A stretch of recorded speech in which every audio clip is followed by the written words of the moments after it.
Que é isso?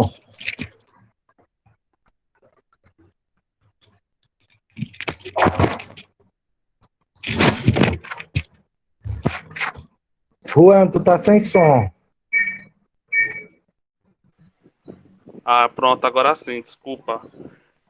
Para quem não conhece o professor Jameson, é o professor da Universidade de Pernambuco, do campus Mata Norte. É doutor, fez o doutorado dele foi na Universidade de Berlim. Foi Berlim?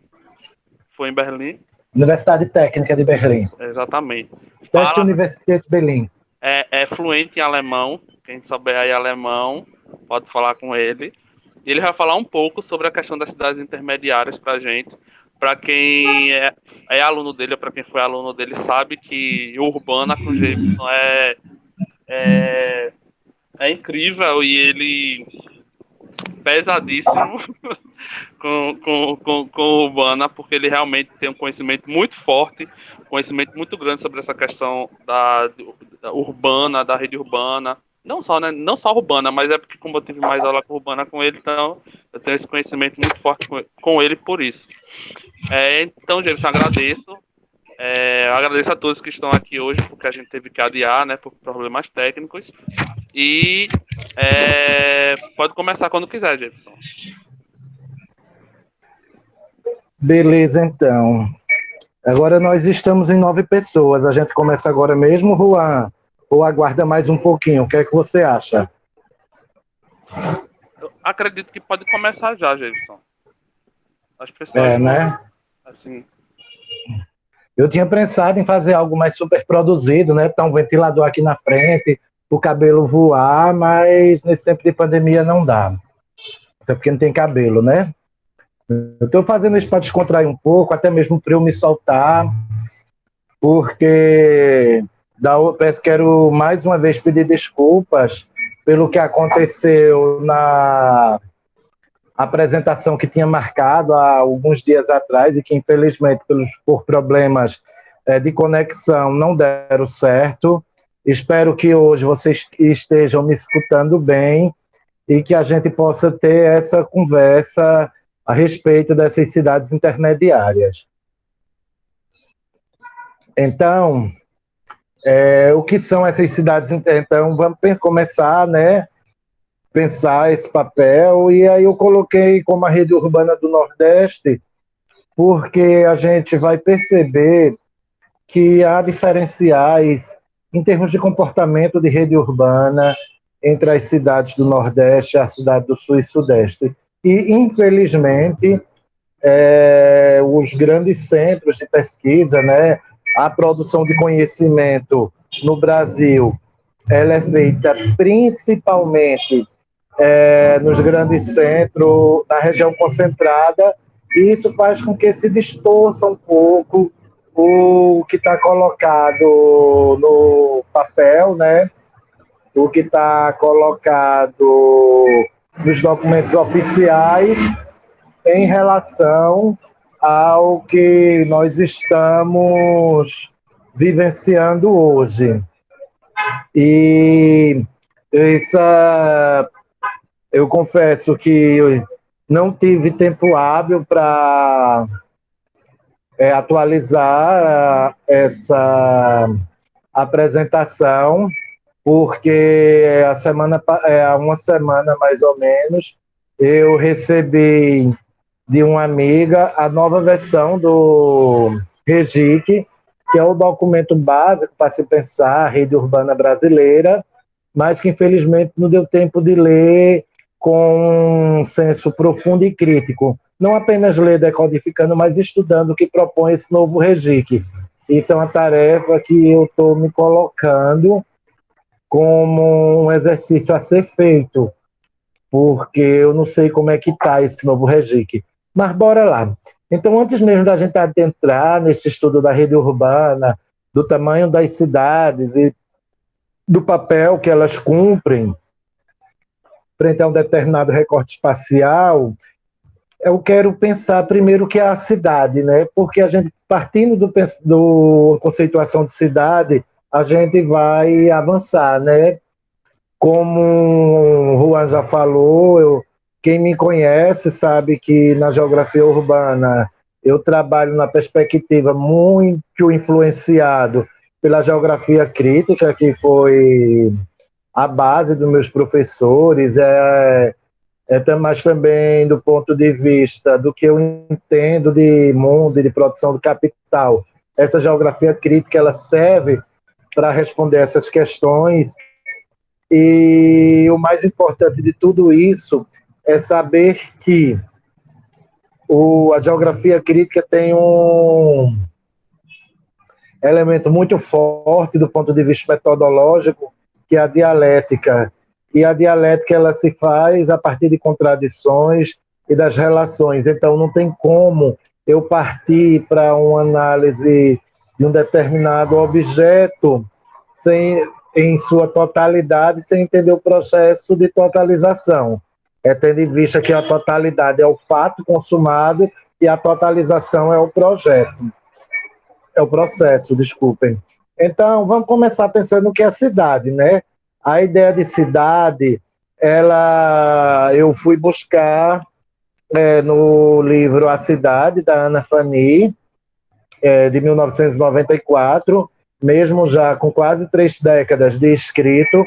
Esse livro ele traz com muita precisão o entendimento do que é a cidade, principalmente pelo fato dela se utilizar de 3 autores clássicos da geografia: o Hatzel, que é um dos fundadores da geografia alemã, o Pierre George, que teve uma influência gigantesca na formação da Escola Brasileira de Geografia, quando veio a missão francesa para cá, para fundar as universidades, o curso de geografia nas universidades de São Paulo e Rio de Janeiro, e também o IBGE, e também a contribuição do Wagner.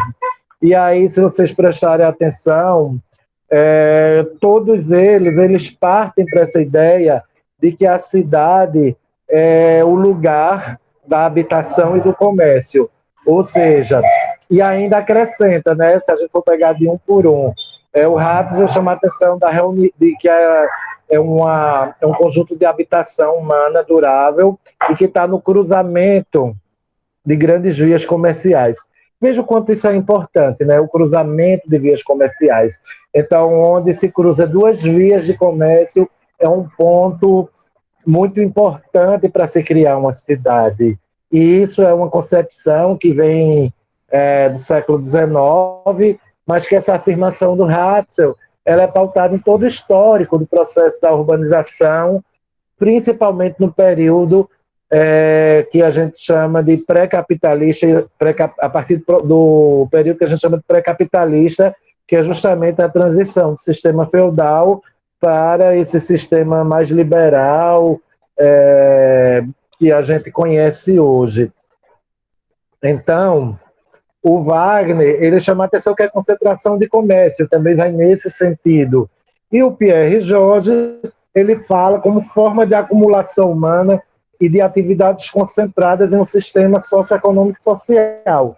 Mais uma vez, ele chama a atenção da cidade como sendo, como diria o Roberto Lobato Corrêa, como sendo um produto do processo de acumulação do capital. Então, a gente pode dizer que o espaço urbano, na verdade, é o conjunto de acumulação do capital materializado em construções e habitações voltadas para a reprodução social do homem. Juan, tá tudo tranquilo? Tá dando para escutar direitinho? Tá sim, tá sim. Porque eu estou aqui na casa da minha mãe, por incrível que pareça, normalmente esse horário não tem muito movimento aqui no cruzamento, mas hoje o trânsito aqui está bem pesado, até porque está tendo uma manutenção dos semáforos, e aí o trânsito está meio complicado aqui na região. Mas bora lá, vamos partir para o próximo slide, continuando esse entendimento da cidade, né? Então, quando a gente busca entender a conceituação da cidade, que inicialmente ela envolve comércio, o comércio que faz parte dentro de uma classificação mais atual, como sendo uma atividade do setor dos serviços ou do setor terciário da economia. Então, a concentração de oferta dessas matérias-primas, dessas mercadorias, desses serviços, eles vão se concentrar no lugar do consumo. Então, dentro da teoria clássica da economia, nós sabemos que a demanda ela sempre vai determinar a instalação de equipamentos. A gente pode pensar, por exemplo, porque, como exemplo mais clássico, é a questão dos serviços de saúde. Dificilmente a gente vai encontrar, não só no Brasil, mas em todo o espaço terrestre do globo, eu posso assim dizer, um tomógrafo de alta definição instalado numa cidade de 5 mil habitantes. Até porque, se a gente sair do Brasil, uma aglomeração de 5 mil habitantes não vai ser nunca um município, não vai ser nunca uma cidade. Ele vai ser provavelmente uma vila. Mas aí vamos pensar, né? A gente tem que pensar a dimensão da metrópole. A dimensão da metrópole é aquela dimensão onde há uma grande concentração, né, de oferta de mercadorias e de bens e de serviços. Em uma escala menor, a cidade grande.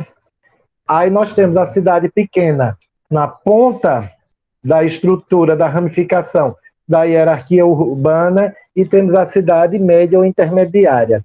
Essa cidade intermediária, ela nessa ordem de apresentação, ela ficou no final, por ser aquilo que eu vou aprofundar o conhecimento, mas é necessário a gente entender que a metrópole é uma junção de várias cidades grandes, e a gente pode levar alguns coeficientes numéricos para essa determinação, e essa junção de várias cidades grandes formando um tecido urbano único.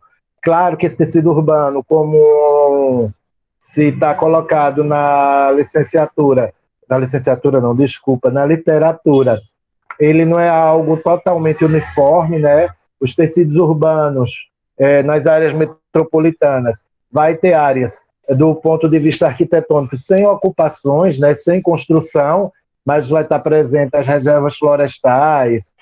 Se a gente pensa, por exemplo, Recife, a região metropolitana do Recife, a gente tem o Jardim Botânico, a gente tem a Mata de Dois Irmãos, nós temos a Mata do Uchoa, entre tantas outras formações de floresta, da mata tropical, né, da floresta tropical, da Mata Atlântica, que a gente acaba que já se acostumando com esses espaços. Mas isso faz parte dessa dimensão da metrópole, porque o tecido urbano e a rede de engenharia que dá conta da circulação dessas pessoas, ela vai se dar de forma muito interligada. Não é à toa que nós temos um sistema metropolitano muito forte de circulação, que é coordenado pelo Grande Recife, se a gente pega a cidade do Recife como um exemplo, né?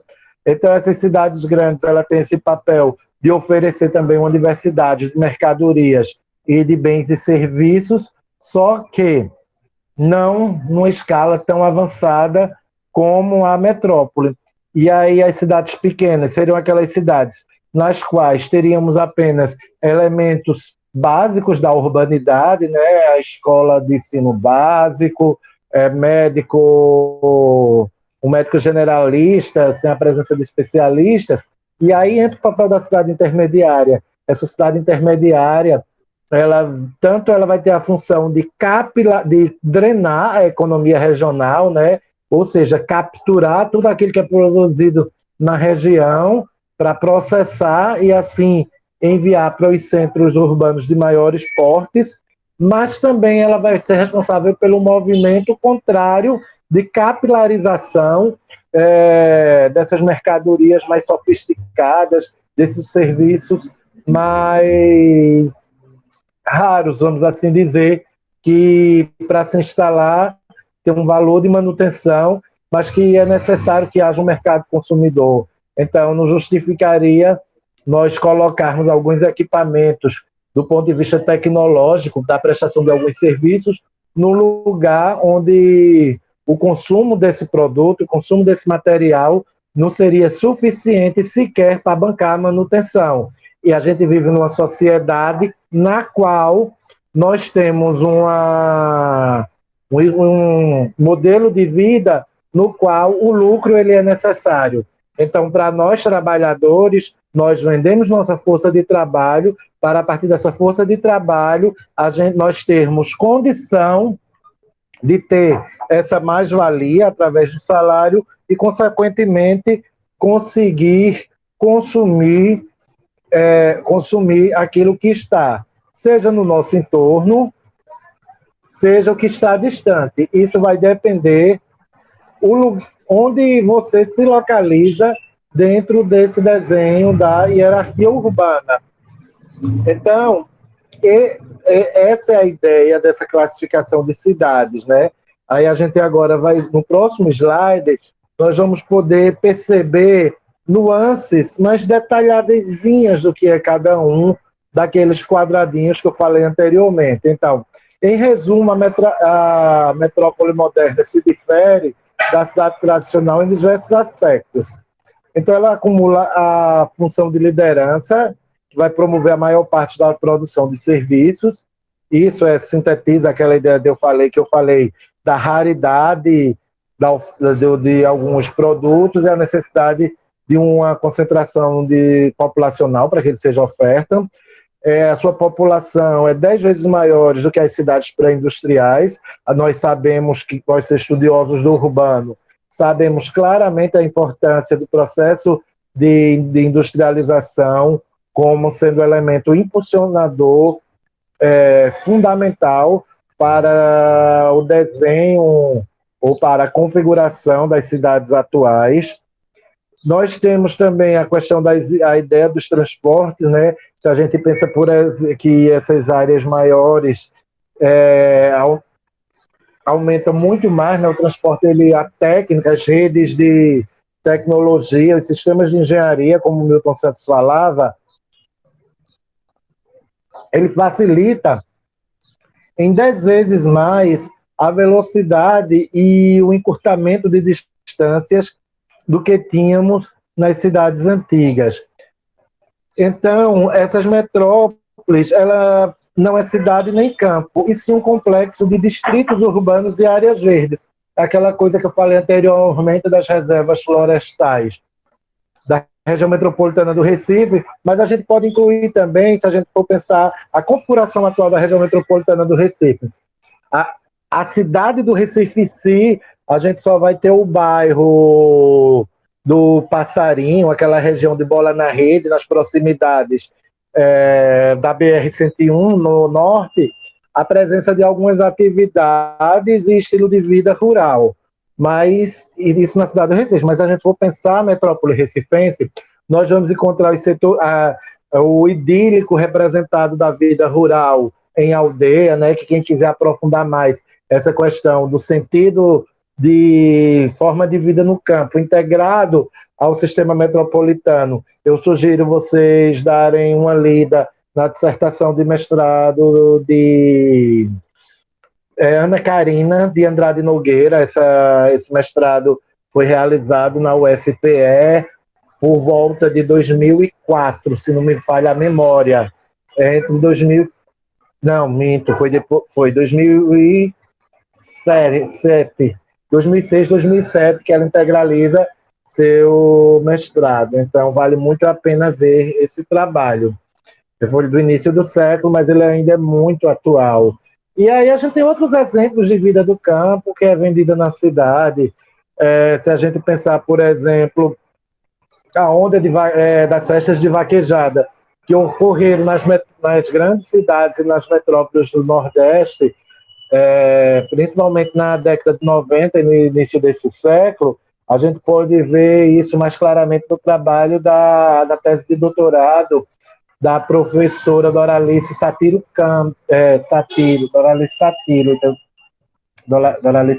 estou esquecendo o outro sobrenome Doralice. Mas colocando no Google Doralice Satiro, ela vai trabalhar bem essa questão do rural na cidade através do urbano, no urbano através das festas. É um trabalho também muito interessante que eu recomendo a leitura. Então, e tem outras atividades rurais que acontecem na cidade e que na metrópole ela vai acontecer muito mais forte. Basta ver o exemplo de Moreno, que tem sua sede urbana muito pequena, mas ela faz parte da região metropolitana e tem uma área de produção rural, principalmente ligada à indústria sucroalcooleira muito forte. Nós temos diversos exemplos que poderíamos citar aqui, mas que não vêm ao caso. Outra coisa que se chama a atenção nesse pequeno resumo do que vem a ser a metrópole é que o local de trabalho ele é separado da habitação. Então, é muito comum existirem cidades dormitórios, como é o caso de uma classificação da Olinda. Olinda tem um coeficiente populacional muito grande que mora na cidade, mas que suas atividades laborais vão acontecer em Paulista, Recife, tantas outras partes da metrópole. Bem como também a gente vai ter esse mesmo processo de cidade dormitória acontecendo em Moreno. Araçoiaba nem se fala. Araçoiaba é um caso muito atípico, está lá na região metropolitana do Recife, mas muito mais por força de lei do que por dinâmica, né? Porque Araçoiaba é um distrito recém-emancipado da cidade de Igaraçu, e quando foi feito o processo de regionalização, ou melhor, de metropolização do Brasil, de determinadas metrópoles, né, por volta dos anos 70 do século passado, essas cidades, Igaraçu foi incorporada à malha metropolitana do Recife, mas aí ela, com o tempo, ela vai e consegue se emancipar e continuar dentro da região metropolitana, que tem suas vantagens e suas desvantagens, como tudo que acontece no mundo capitalista, onde as contradições é inerente ao processo de produção e reprodução do espaço. Então, essas zonas residenciais separadas dos locais de trabalho. Então, a gente, por exemplo, a gente sabe quantas pessoas saem de distintos pontos da região metropolitana de Recife, seja para trabalhar nos complexos industriais que estão se estabelecendo na região metropolitana norte, mas principalmente no Porto de Suape. Então, os trabalhadores ele têm a facilidade também de ocupar, né, esse seu lugar de trabalho e sua ocupação, porque ele tem uma oferta muito grande na oferta de trabalhos. A gente sabe que isso é muito mais uma questão para ser aprofundada, porque a gente sabe que essa situação do trabalho, a partir das crises, ela vem sofrendo a precarização, gerando bolsões de pobreza, tudo aquilo que a gente entende do que vem a ser uma metrópole, como disse o Blumenfeld em 1970, né? Todas essas características da metrópole, ela é fruto dessa leitura que eu fiz do Blumenfeld, mesmo sendo livro de 1970, essa descrição da metrópole do Blumenfeld, para mim, ela ainda é a mais atual, já que ele coloca de forma muito geral e que a gente pode fazer o cruzamento com outras obras, como a do Milton Santos, como da Ana Fani, como do Rogério Raspa, da Edivânia Torres Aguiar Gomes, do Jean Bitu, da Doralice Satiro, e tantos outros nomes, e se a gente cruza, a gente vai entender claramente o que é que cada uma dessas premissas que já foram anunciadas na década de 70, lá no 1970, quando o Brasil estava implementando o seu modelo de regionalização com forte vínculo à criação das 9 metrópoles nacionais, que isso foi feito. Cabe agora partir para pensar uma outra dimensão da cidade, que são as cidades grandes. As cidades grandes, elas se revelam como sendo a interface da metrópole com as cidades médias e pequenas. É um pouco aquilo que eu já falei. Essas cidades grandes, elas são cidades dotadas de grande dinâmica socioeconômica, com a presença de empresas, com a concentração de capital muito forte, porém mais baixo do que a metrópole.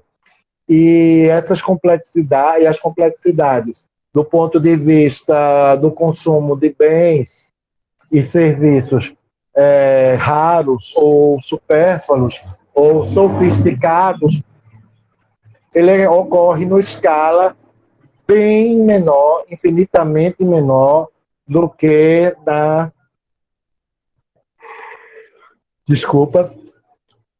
do que na grande cidade, do que nas metrópoles. E vai ter um papel maior do que as outras cidades da rede urbana. Então, quando a gente parte, ainda nesse entendimento, como eu falei anteriormente, eu vou deixar para falar de cidade média no fim, ou intermediária, pensar um pouco a cidade pequena. A cidade pequena, como eu comecei a falar, ela fala daqueles elementos essenciais como é que se diz, da urbanidade. Então, as estruturas urbanas são muito pequenas. A agência bancária vai ser uma, duas, ou às vezes nenhuma agência bancária tem apenas um correspondente bancário, que isso está sendo muito forte, um posto avançado de uma determinada agência.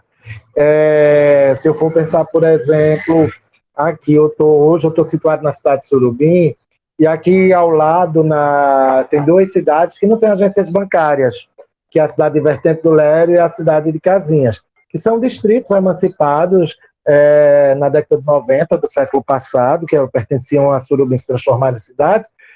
Mas esses dois municípios, essas duas sedes urbanas, ela não tem a presença de banco. A gente vai ter um posto avançado em Vertentes do Lério da agência Bradesco, né? E isso aconteceu principalmente com a mudança da folha de pagamento do governo do estado, do Santander para o Bradesco. Então, o Bradesco se comprometeu com essa expansão do atendimento bancário no estado, junto ao governo do estado. É bom frisar isso. E Casinhas, por exemplo, você não vai ter nenhum posto avançado de uma agência. Vai ter correspondentes bancários, como, por exemplo, as lotéricas e outras denominações que agora estão me fugindo à memória. Tem um mesmo que aqui tem Banco do Brasil, que é uma parceria do Banco do Brasil com alguns outros estabelecimentos comerciais para que se receba pequenos pagamentos, se efetuem pequenos saques e depósitos limitados também. Então, dessa forma, né, como afirma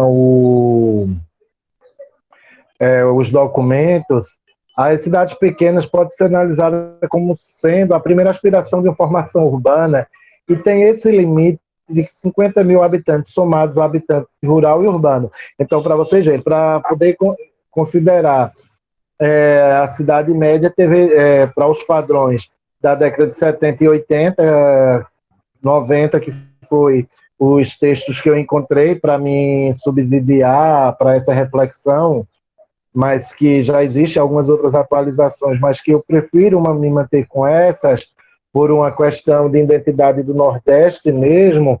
A gente vai entender que essas cidades pequenas, elas têm um papel como centro de distribuição local e serve apenas aos moradores do município no qual a cidade-sede está inserida.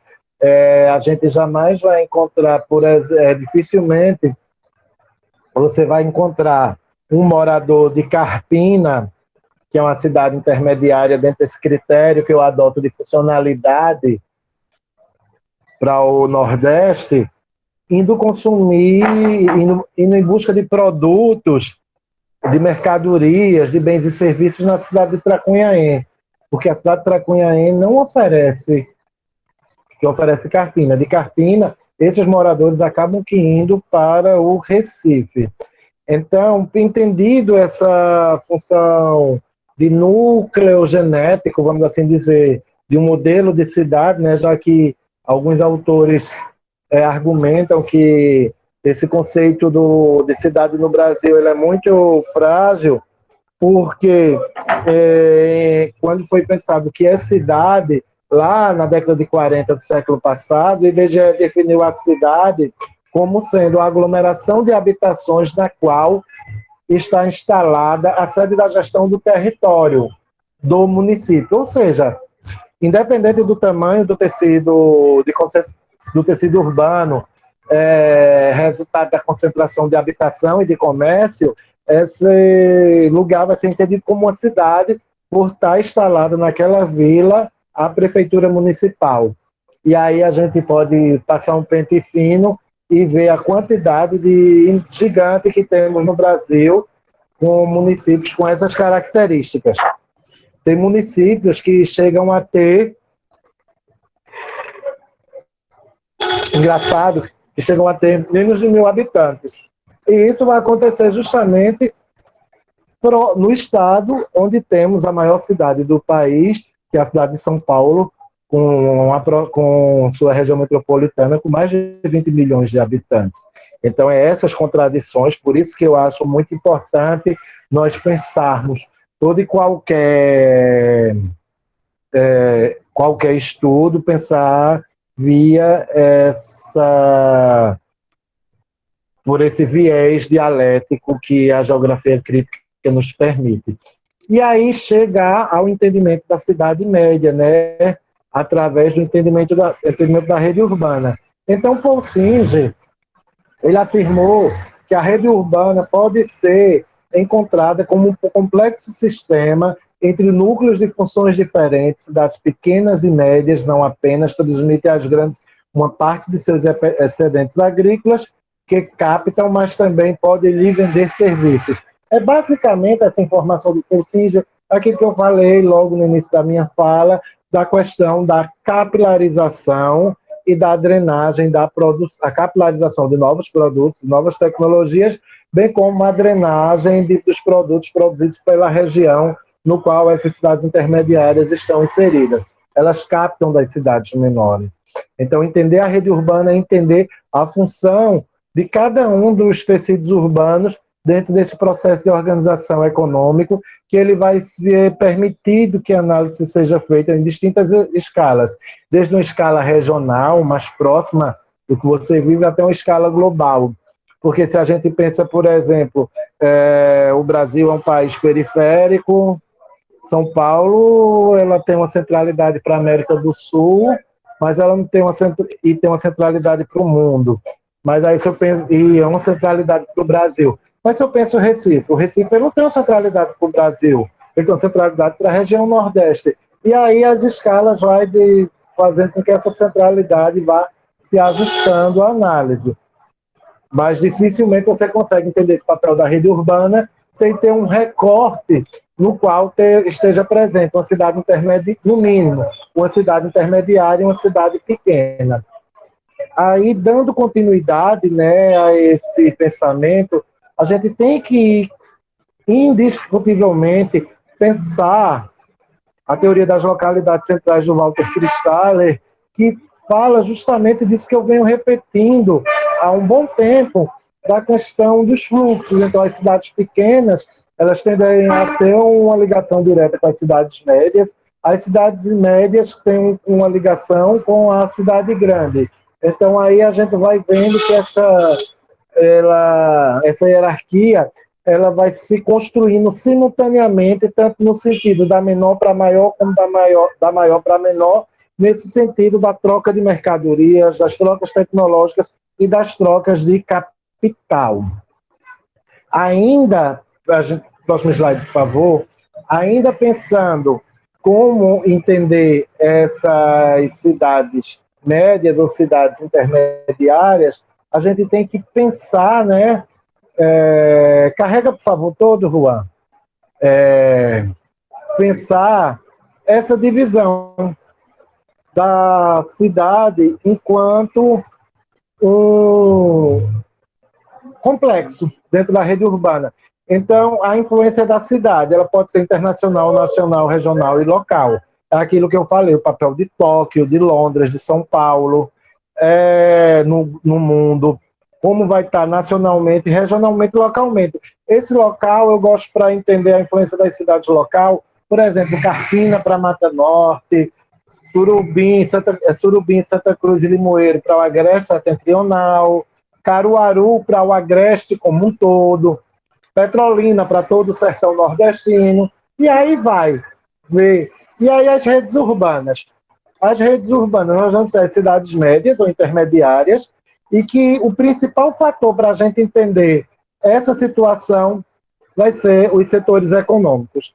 E esses setores econômicos, ele vai se dar principalmente no setor terciário, é que vai permitir que a gente faça esse entendimento, através do comércio e dos serviços. Então, quanto mais sofisticado é esse comércio, por exemplo, eu estou atualmente em Surubim, uma cidade que funcionalmente ela tem uma função de cidade intermediária, de uma cidade média, do ponto de vista do comércio, mas ela tem algumas características que não tem em Carpina. Carpina, por exemplo, a gente vai ter a presença já de concessionárias de veículos. Aqui no máximo que vai ter vai ser lojas de veículos. Qual a diferença entre concessionária e loja? Porque a concessionária ela vai vender apenas uma marca de veículo que vai estar vinculada, enquanto que a loja de automóveis ela funciona basicamente como sendo uma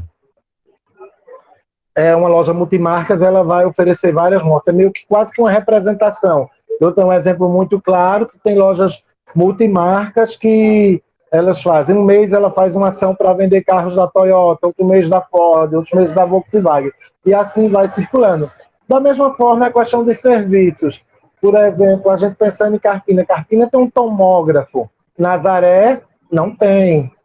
Timbaúba não tem. Então, esses serviços médicos especializados, advogados, engenheiros, arquitetos, essa gama de profissionais liberais que vão estar no setor de serviços, ele vai se concentrar principalmente nas cidades intermediárias para atender uma determinada região ou nas cidades grandes e metrópoles, que aí já tem esse público direcionado para consumir esses serviços. Pode passar. Então, como classificar uma cidade média? É importante que a gente pense isso. Primeiro, a gente tem um gradiente populacional e tem a classificação através da funcionalidade urbana. A classificação do gradiente populacional, como diria a professora Maria da Encarnação Beltrão Expósito, ela serve apenas como uma aproximação, um número que vai dar pistas para que aqueles fenômenos urbanos aconteçam, diferentemente dessa funcionalidade. Essa funcionalidade urbana, ela pode estar escondida nos números. Uma cidade com 65 mil habitantes, ela pode ter uma função de cidade intermediária para uma determinada região. E aí cabe a questão dessa análise da escala. Então vamos partir para outra, para a próximo slide. Então, por aqui, eu coloquei essa imagem para vocês entenderem, para vocês poderem visualizar a situação do Nordeste brasileiro, que nós vamos ter. A gente vai ter toda uma circulação de bens e serviços do capital, vamos assim colocar, a circulação do capital, ela partindo basicamente de 3 pontos, que vai ser Salvador, Recife e Fortaleza, mais intensamente, e aí a gente vai ter as cidades intermediárias de menor porte, ou cidades grandes como Ilhéus, Petrolina, Caruaru, Campina Grande, e aí a gente vai reduzindo sempre, mas a gente observa que há um direcionamento de fluxos de partida e de volume. Tá, próxima. E aí, aqui eu trago o poder da rede urbana de Caruaru, que a gente percebe que ela se expande e tem outros subcentros regionais. Então, a rede urbana de Caruaru, facilmente a gente identifica aqui a presença de Arco Verde, de Garanhuns, de Surubim, como sendo subcentros regionais desse centro principal, que é Caruaru, que é esse quadradinho maior que está mais próximo à extremidade...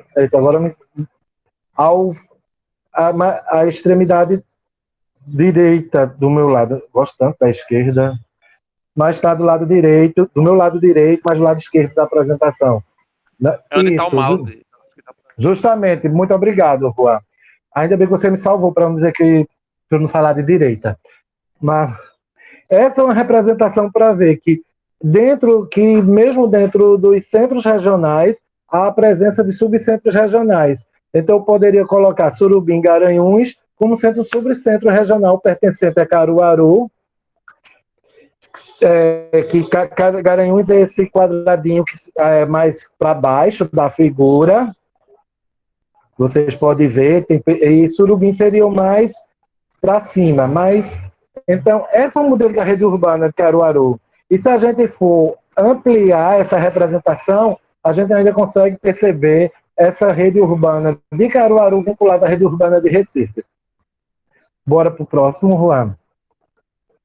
Então, o papel das cidades médias, intermediárias para o enfrentamento da Covid. Então, como é um assunto que me pediram para colocar, então qual é o papel dessas cidades médias? Bem, se a gente for os principais centros, as cidades intermediárias, ela é onde se localizam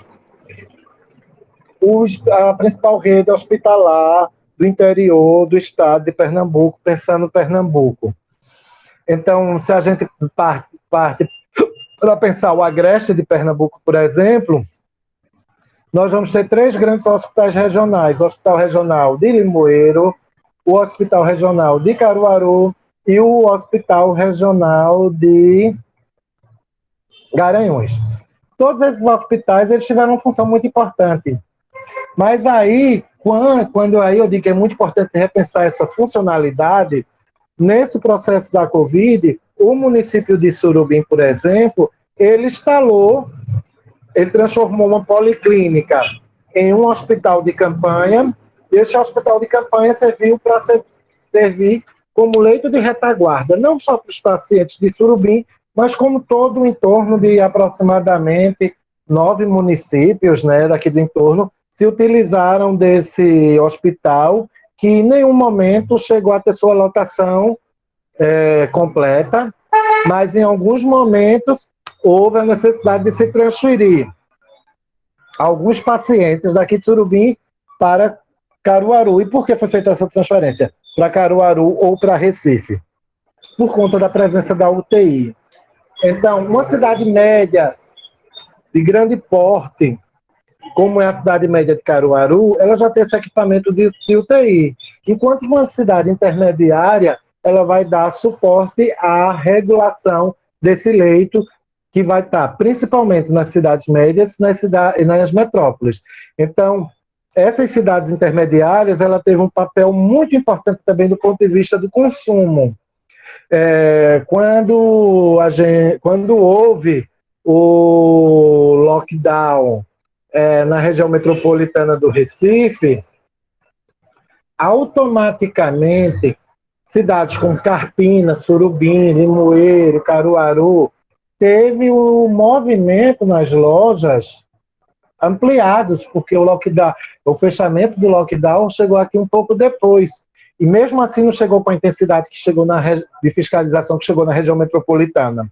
Então, quando se fecha a região metropolitana, os fluxos se inverteram, chegando pessoas da região metropolitana vêm buscar serviços e produtos que estavam sendo ofertados aqui em algumas lojas que ainda estavam abertas, mas que na região metropolitana não estava.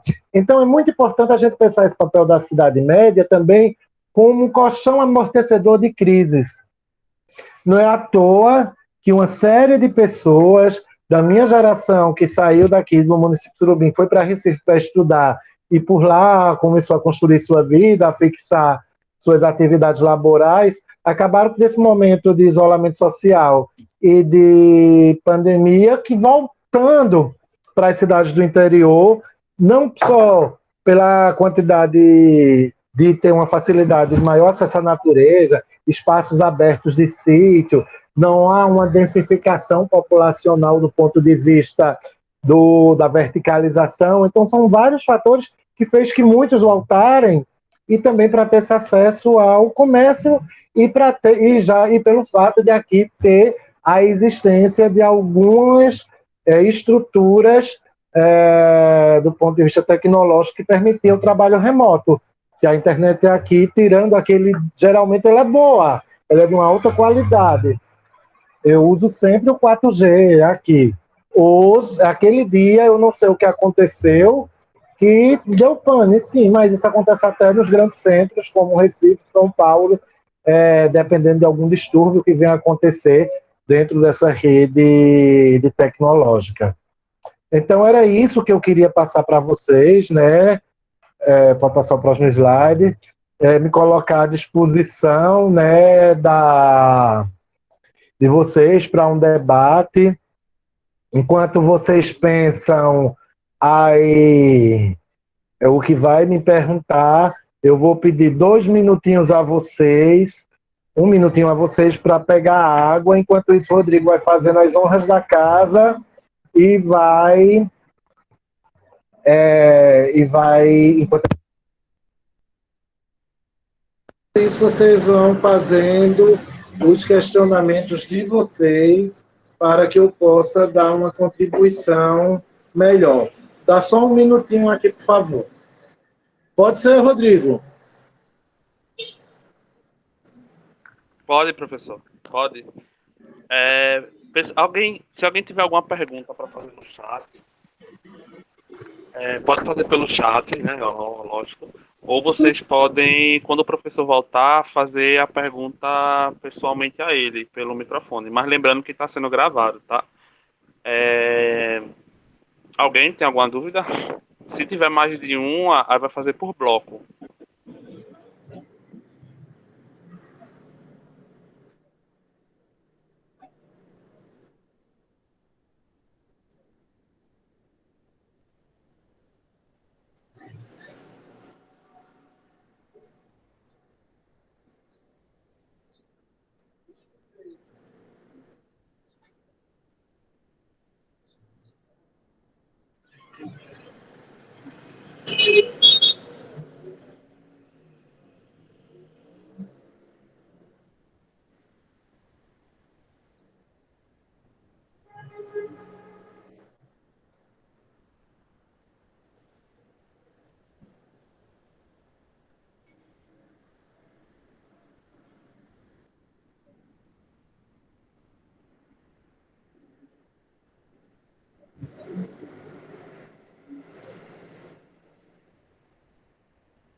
Jefferson, eu tenho uma pergunta. Ninguém fez uma pergunta pelo chat, mas eu tenho algumas perguntas.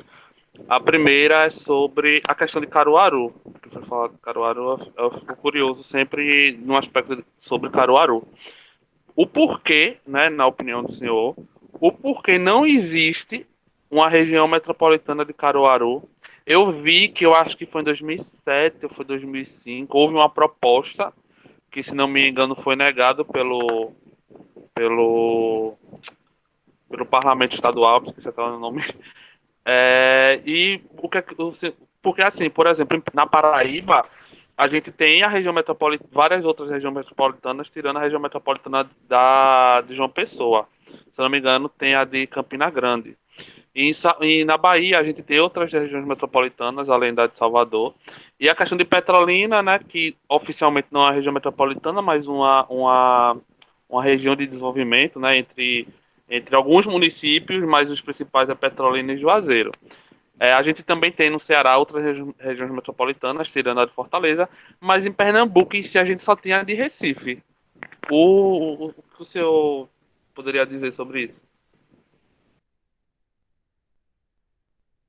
Tá mudo o microfone.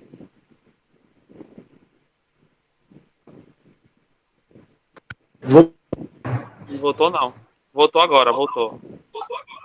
Ah, tá. Já ia ficar assustado. Já dei que era boicote. do Google, porque eu sou esquerdista comunistinha de boutique, como chama. É. Então, bora lá. Essa ideia de pensar a região metropolitana, ela é uma falácia, né? Por que ela é uma falácia? Eu vou começar batendo fortemente em João Pessoa. João Pessoa é uma região metropolitana que o estudante de Bahia, ele não tem direito a pagar meia passagem nos ônibus de João Pessoa, nem nos ônibus de Cabedelo. Aí eu faço uma pergunta: que região metropolitana é essa? Algumas regiões metropolitanas, elas foram criadas apenas com o intuito de buscar os recursos das políticas do desenvolvimento urbano do PNDU vinculado a essa questão metropolitana, mas que de fato não são região metropolitana. Eu ainda hoje eu percebo que o Pacto Metropolitano de João Pessoa ele não existe. Então, como articular um pacto metropolitano da prestação de serviços, da circulação de pessoas em Caruaru, se a gente não tem nem um processo formal, vamos assim dizer, de circulação de pessoas? A gente sabe que nós vivemos uma região na qual é muito melhor usar o transporte alternativo do que usar o transporte de empresas. Isso é só um argumento. E aí, a gente tem uma proximidade com Recife muito forte e que os grandes empreendimentos eles ainda continuam sendo em Recife. Ele ainda não chega em Caruaru por conta dessa proximidade. Talvez no futuro pensar uma região metropolitana em Caruaru, mas eu acho que isso não é coisa que aconteça em menos de 20 anos. Até porque tem que haver mais densidade, tem que ter mais integração. Eu sou suspeito. E outra coisa, nem sempre é bom estar na região metropolitana. Se vocês pensam, por exemplo, quando foi ser construída constituída a região metropolitana do Recife, o município de Vitória optou por não pertencer à região metropolitana, porque tinha os recursos também voltados para a cidade média e que facilitava o recebimento, já que se tivesse vinculado a uma região metropolitana, ele ia ser a periferia metropolitana e ia receber o que fica para a periferia, diferente de um político de cidade média que ele ficaria numa centralidade. Então, assim, eu sou contrário a essa ideia da região metropolitana de Caruaru. Eu acho que tem muito a amadurecer do ponto de vista produtivo, de infraestruturas. Pensar em fazer uma região metropolitana vinculada à produção do setor de confecções, que o Estado insiste em chamar de polo têxtil, mas eu não gosto de chamar de polo têxtil, eu chamo de polo de confecções, porque o que acontece aqui nessa região do Agreste Setentrional e do Agreste Central é basicamente a confecção de roupas, a produção de insumos, de máquinas, a criação de produtos, ele não acontece de forma efetiva aqui na região, ou seja, há uma agilidade muito rápida. Aquilo que aparece, se você vê uma determinada atriz da Globo usando uma roupa que chame muita atenção em uma telenovela nessa semana, vamos supor, numa terça-feira, numa quarta, tenha certeza que na segunda-feira da semana seguinte, na feira de Toritama de Santa Cruz, já vai aparecer um modelo similar. Então, há esse processo, mas não é um processo de criação.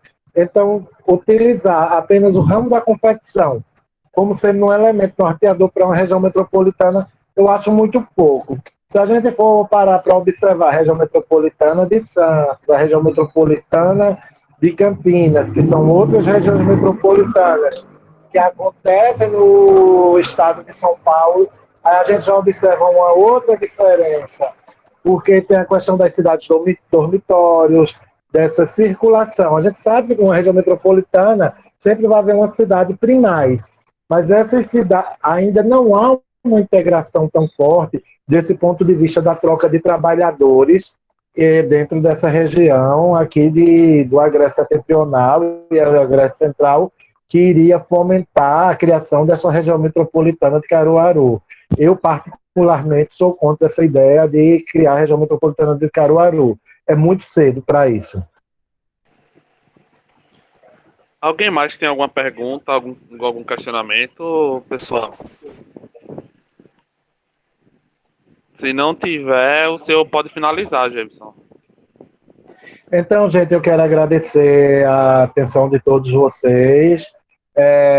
No último slide estava lá meu endereço eletrônico da universidade, meu e-mail institucional. O Cagel tem assim uma facilidade de me acessar, então vocês também têm esse caminho. E fico à disposição para outros momentos. Quero agradecer a atenção e pedir desculpas mais uma vez por não ter feito como combinado, o curso com a primeira data marcada por conta desses aspectos tecnológicos. Então, é esse o meu posicionamento. Agradeço demais a atenção. Vamos defender a ideia de entender a cidade como elemento vital na vida do indivíduo, da reprodução social, e pensando que a cidade ela é um lugar onde todos se encontram, né? E aí a gente tem que pensar também que a gente está num momento decisivo do ponto de vista do futuro, né? A gente tem aqui em menos de um mês nós estaremos definindo o futuro de nossos municípios, e é no município onde acontece a política no varejo, é na cidade, independente do seu tamanho, onde a política chega ao cidadão. É necessário que nós possamos fazer nossas escolhas de forma muito consciente. Então, a melhor forma de projetarmos o futuro é a gente negar o presente do ponto de vista do governo central federal. Então, qual voto tem que votar em prefeitos e vereadores que sejam contrários ao governo Bolsonaro, para que a gente possa pensar em voltar a ter um Estado forte. Nós que somos da região Nordeste, precisamos ainda muito da presença do Estado na nossa vida e na vida econômica. O Brasil não precisa ter um Estado mínimo ainda, o Brasil precisa de um Estado forte. E ainda tem um outro fator muito importante. Eu acho que essa pandemia serviu para se pensar que lugar de educação é na escola, né? Que a escola tem que ter partido, porque fica a escola, já se for comprovado que o modelo de escola remota ele não é tão eficaz quanto é a escola presencial. Isso aí é bom também porque cai por terra aquela ideia do home. Até os defensores do homeschool, os ricos que poderiam pagar os professores particulares, já desistiram dessa ideia de ter seus filhos 24 horas em casa. Isso é algo que é necessário a gente pensar e refletir muito. Então, agradeço a todos a vocês e, como eu disse, votem partido de esquerda. Eu agradeço, Jefferson. Eu que agradeço a Jefferson, agradeço a participação de todos. Jefferson, assim, eu posso dizer que Jefferson hoje já é um amigo pessoal meu, além de professor e mestre, é um amigo. E eu sempre que eu preciso, que eu convido, sempre que possível ele está aqui, até para participar, para orientar, para ajudar em pesquisa, em qualquer, com o que seja, né? Com coisa que seja. E ele é muito acessível. O pessoal quiser entrar em contato com ele responde e tal. Ele é muito acessível mesmo. Agradeço novamente a todos, né? Gosto muito do posicionamento de Jameson também. Ele se posiciona, viu? Pode ter certeza, ele não tem medo, ele se posiciona mesmo. Isso é uma qualidade, uma incrível qualidade. E eu agradeço novamente ao senhor e a todos que participaram. E é isso, pessoal. O próximo encontro é dia 26, viu? O próximo e último encontro é dia 26. E obrigado a todos. E é isso. Boa tarde.